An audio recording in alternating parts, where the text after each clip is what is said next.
অঙ্ক পরীক্ষায় বারবার আসে।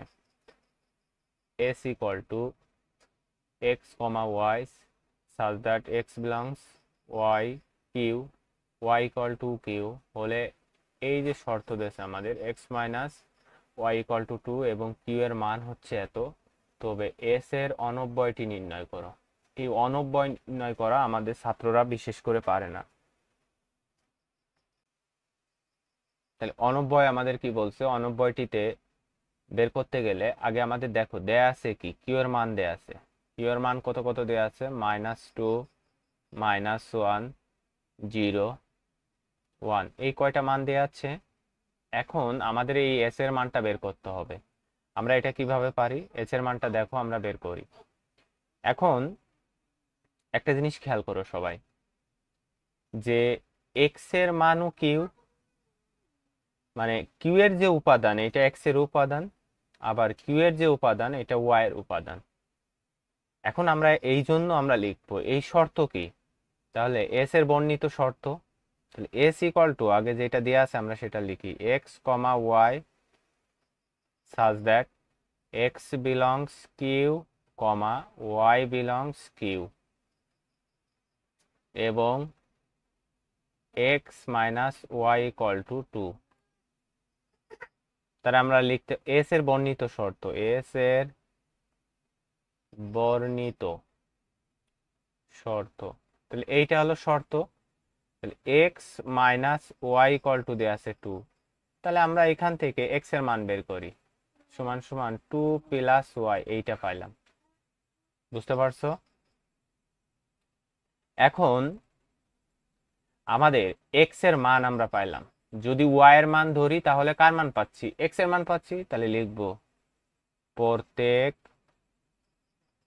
এক্স, প্রত্যেক ওয়াই বিলংস কিউ এর মানের জন্য এক্স এর মান নির্ণয় করি। বিষয়টা কি বুঝতে পারছো? এখন আমরা দেখো ঘর কাটি। তাহলে এক্স ওয়াই, একটা, দুইটা, তিনটা, চারটা মান দেওয়া আছে আমাদের। আমাদের মান দেওয়া আছে কত কত, চারটা।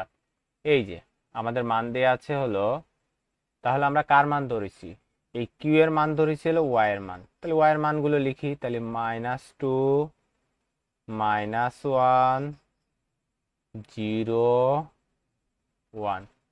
এখন আমাদের এই -2 যদি বসাই, তাহলে 2 প্লাস -2, তাহলে আমাদের বসাইলে কি হলো, প্লাস মাইনাসে মাইনাস, তাহলে 0 হয়ে গেল, 0।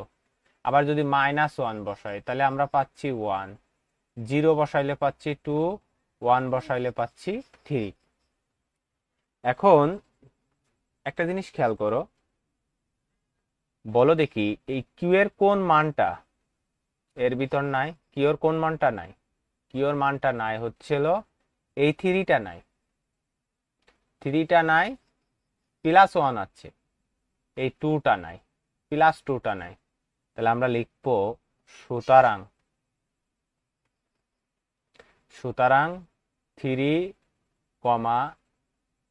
বিলংস নট কিউ, কাজেই এটা কার মান হইতে পারে না, কাজে এটা এস এর মান হতে পারে না। কাজেই 2, 0, 3,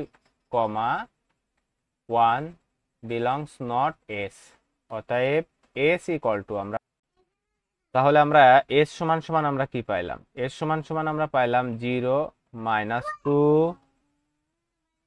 1, -1, আর একটা কি পাইলাম, আর কিছুই নাই। তাহলে এই দুইটা। এখন আমাকে যদি ডোমেন বের করতে বলা হয়, তাহলে ডোমেন হচ্ছে এস ইকুয়াল টু, আমরা প্রথমগুলো হলো ডোমেন, তাহলে 0, 1। আর রেঞ্জ যদি বের করতে বলা হয় তাহলে রেঞ্জ কোনটা হচ্ছে, এস ইকুয়াল টু আমরা দ্বিতীয়টা -2, -1। বুঝছো? এটা বুঝছে যে বোঝা যাবে, -2, -1 হচ্ছে আমাদের রেঞ্জ। আশা করছি জিনিসটা তোমরা বুঝতে পারছো। এইটার অনুযায়ী আমরা ঠিক দ্বিতীয় নাম্বার যে অঙ্কটা এটা আমরা করতে পারি। দ্বিতীয় নাম্বার অঙ্কে আমাদের যে জিনিসটা বলছে এইটা অনুযায়ী আমরা ঠিক দ্বিতীয় নাম্বার অঙ্কটা করব। দেখো সেম বির মান দিয়ে আছে, এটা হলো শর্ত। এই জায়গা থেকে আমাদের বির মানটা বের করতে হবে। তাহলে বির মানটা কেমন? বির মানটা আমরা পাচ্ছি, শর্ত যেহেতু এটা দিয়েছে তাহলে -2 -1 0 1 2, এটা হলো বির মান। দিয়ে এই অঙ্কটা তোমরা বাসায় প্র্যাকটিস করবা। এই দুইটা অঙ্ক করলে তোমাদের অর্ধবার্ষিক পরীক্ষায় আসবে।